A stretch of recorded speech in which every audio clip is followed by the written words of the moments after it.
Imagine from an early age feeling that your body isn't your home. Who you know yourself to be on the inside doesn't match who people assume you are from the outside. What steps would you take to fix that? Would you change your name, your clothes, your body? And which of those steps would be the one that made you feel like you? That's the experience for many transgender people who are assigned a gender at birth that's different from the way they know themselves. So, let's talk about what it really means to transition. Hi, I'm Shan Boodram, and this is Crash Course Sex Ed.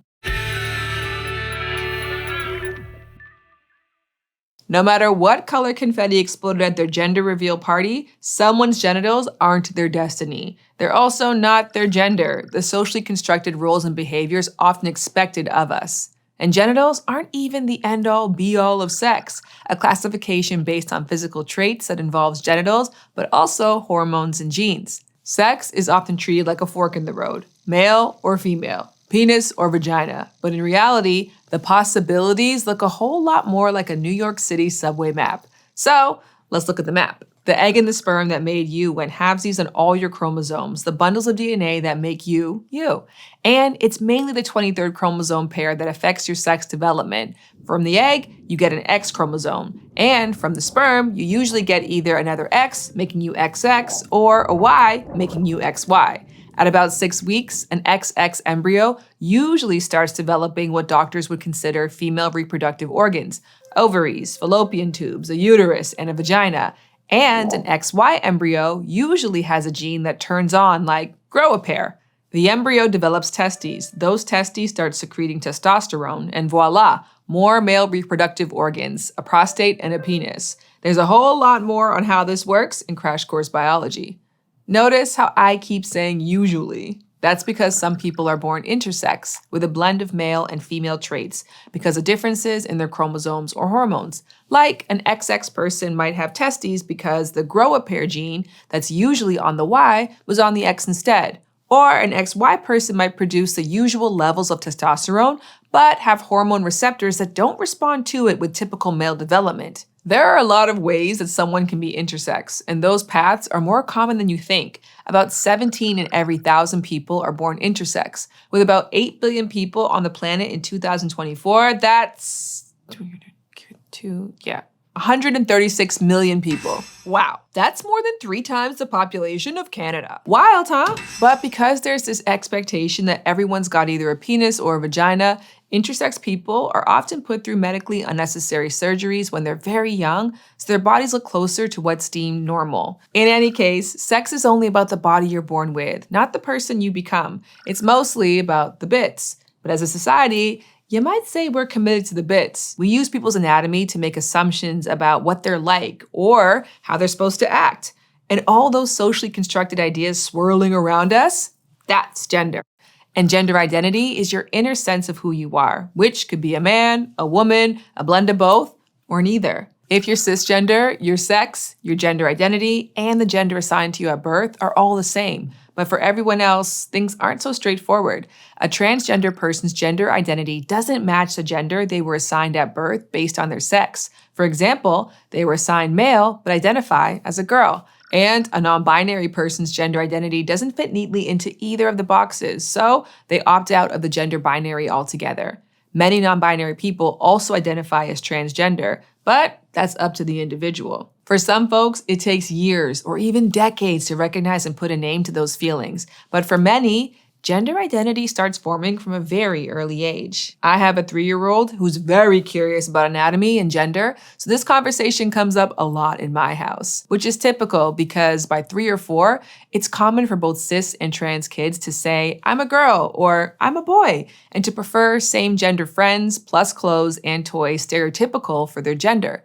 So, even if a trans girl assigned male at birth is treated like a boy, she's still developing an inner sense of girl. She's paying close attention to social messages about what girls like and what girls do. Messages like, only girls wear dresses and love pink. But especially if you're more of a jumpsuit gal or a guy who rocks pink nail polish, you'll know that that message, only girls wear dresses and love pink, is not an objective statement of reality. It's a gender norm, a socially constructed idea about how people of different genders should look and act. Gender norms are everywhere, and they can be strong. A norm can feel as unquestionable as gravity, even if it's just a thing people made up in a certain time and place. Like during the 19th century, dresses were for anybody under the age of 6. See this cutie little sundress? That is future President Franklin D. Roosevelt. Even the idea that there are only 2 genders, also known as a gender binary, is a norm that not every culture cosigns. Many Native American tribes have traditionally recognized a third gender, often known by the pan-tribal term Two-Spirit, for people who embody both male and female qualities. Many Pacific Islander cultures also recognize a third gender, like the Mahu in Native Hawaiian tradition, meaning the in-between, and in Samoa, third and fourth gender people called Fa'afafine and Fatama have the special role as family caregiver, including being someone who can educate others about sex, a topic considered taboo for men and women to discuss publicly.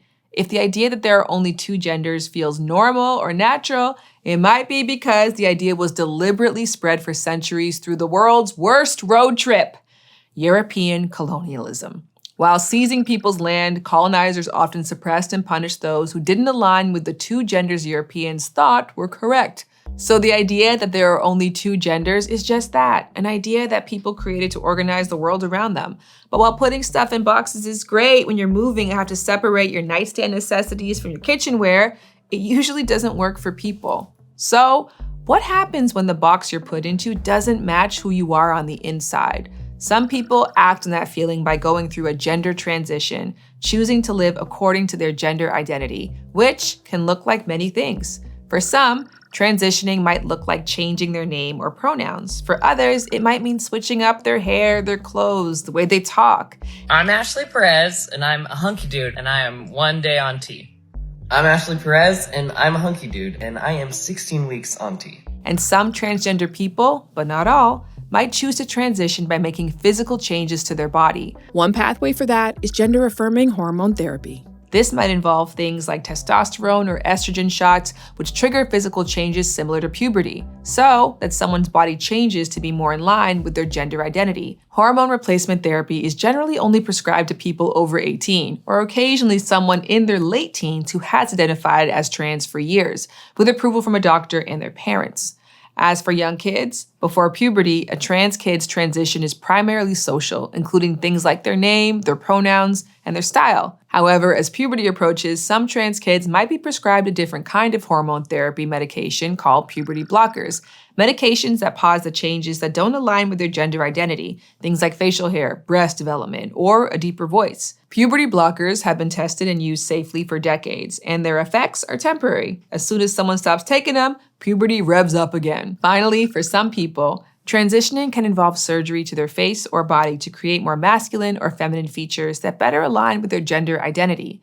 You might hear this called top or bottom surgery when it involves operating on someone's chest or genitals. These surgeries have been done on people of all genders safely for decades, like how a cisgender woman might get breast reconstruction surgery after a mastectomy. And although there's a common myth that trans people often regret getting gender-affirming surgery, research has shown that it's very rare. All of these interventions fall under a holistic healthcare approach called gender-affirming care, which helps folks align their outward traits with their inner identity. In the vast majority of cases, gender-affirming care is safe, and it's backed by decades of research and almost every major medical organization in the US, including the American Medical Association and the American Psychological Association. Gender-affirming care can also be life-saving, since it can help with the distress many trans and non-binary people feel over the mismatch between their actual gender and their assigned one. That's called gender dysphoria, and when it's not addressed, it's associated with higher than average rates of mental health conditions and suicide. That said, receiving support and appropriate medical care can mitigate these risks, which suggests that the problem isn't being trans, it's someone not being able to live out their gender identity. So, there's no one-size-fits-all way to transition. For some people, gender-affirming care simply means talking to a therapist as they navigate transitioning in social, non-medical ways. Trans people have always been around, and always will be. What's changing is how familiar people are with various gender identities and terms, how governments are collecting data about trans folks, and how easily people can connect to others with similar identities. That said, in the US, we haven't exactly arrived at the peak of empathy and celebrating diverse gender identities. In 2023 alone, US state legislators proposed and sometimes passed over 500 anti-trans and anti-LGBTQ+ laws. But the more accurate information is out there, the easier it is to base laws and policies on science and the lived experiences of trans people. And of course, honoring someone's gender identity by using the name and pronouns they choose makes a real difference too. The word transition might sound like a moment when someone becomes who they are, but transitioning looks different for everyone. It can be messy, awkward, and meandering, just like gender is for a lot of us. Because how people experience sex and gender is way more dynamic than a couple of boxes. Next time, we'll talk about sexual orientation or why we like who we like. See you then. This episode of Crash Course Sex Ed was produced in partnership with the Kinsey Institute at Indiana University. If you are interested in learning more, visit their website for resources that explore the topics we discussed in the video today. Thank you for watching this episode, which was filmed at our studio in Indianapolis and was made with the help of all of these very nice people. If you want to help keep Crash Course free for everyone forever, you can join our community on Patreon.